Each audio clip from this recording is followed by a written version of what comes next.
और बिहार में किसकी बहार है और इसी से जुड़ी बड़ी खबर कि आज मुख्य निर्वाचन आयुक्त ज्ञानेश कुमार प्रेस वार्ता करेंगे। 2 बजे होटल ताज में प्रेस वार्ता होनी है। आज सुबह से 2 बजे तक लगातार जो बैठक है उसका दौर भी चलता रहेगा। 9:30 से 11 बजे तक इन्फोर्समेंट एजेंसियों के साथ निर्वाचन आयोग की बैठक होनी है। 11:30 से लेकर 12 बजे तक बिहार पुलिस सशस्त्र बल के नोडल अधिकारी के साथ बैठक होनी है, तो केंद्रीय बल के अधिकारी के साथ भी बैठक होगी। वहीं 12 बजे से लेकर के 1 बजे तक की अगर बात करें तो इसमें बिहार मुख्य सचिव, डीआईजी और अन्य सीनियर अधिकारियों के साथ निर्वाचन आयोग की बैठक होनी है।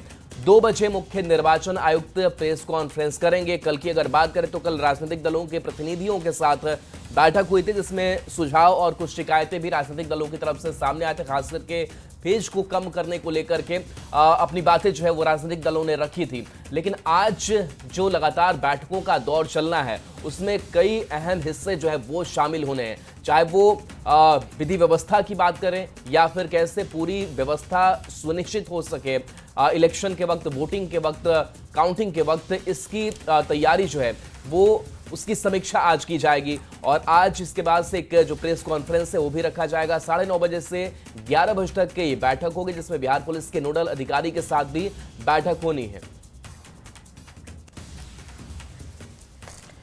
तो देखिए, बिहार में कभी भी विधानसभा चुनाव का विगुल बज सकता है, लेकिन उससे पहले निर्वाचन आयोग की टीम पटना में एक्टिव हो गई है। शनिवार को 12 राजनीतिक दलों के साथ बैठक की गई, जिसमें ज्यादातर पार्टियों ने चुनाव ज्यादा से ज्यादा 2 चरणों में कराने की मांग की है। अब चुनाव को लेकर के किस पार्टी की क्या राय है, दिखाते हैं इस रिपोर्ट के जरिए।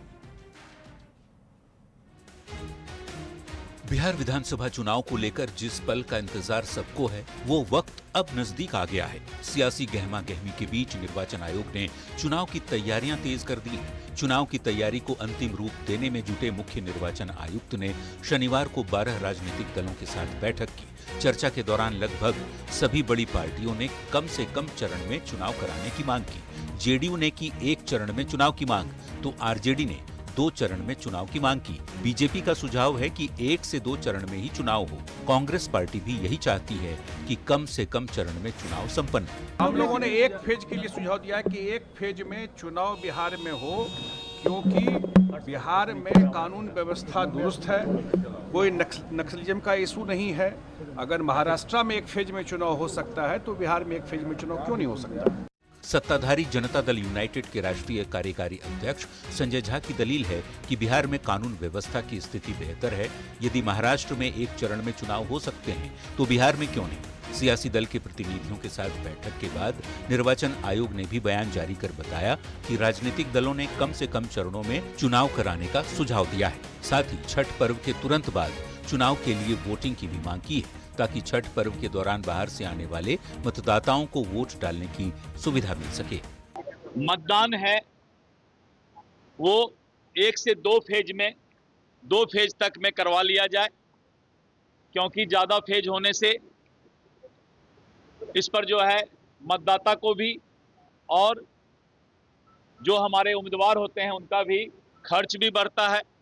भारतीय जनता पार्टी ने चुनाव प्रक्रिया को लंबा नहीं खींचने की बात कही है। साथ ही मतदान केंद्रों पर बुर्का पहनने वाली महिलाओं के चेहरों का मिलान उनके वोटर आई कार्ड से कराने की मांग की है, ताकि केवल योग्य और सही मतदाता ही वोट डाल सके। वहीं बैठक में आरजेडी ने एसआईआर के मुद्दे को भी उठाया और निर्वाचन आयोग से वोटर लिस्ट रिवीजन में काटे गए नामों की जानकारी मांगी। साथ ही 1 परिवार 1 बूथ की भी मांग की गई।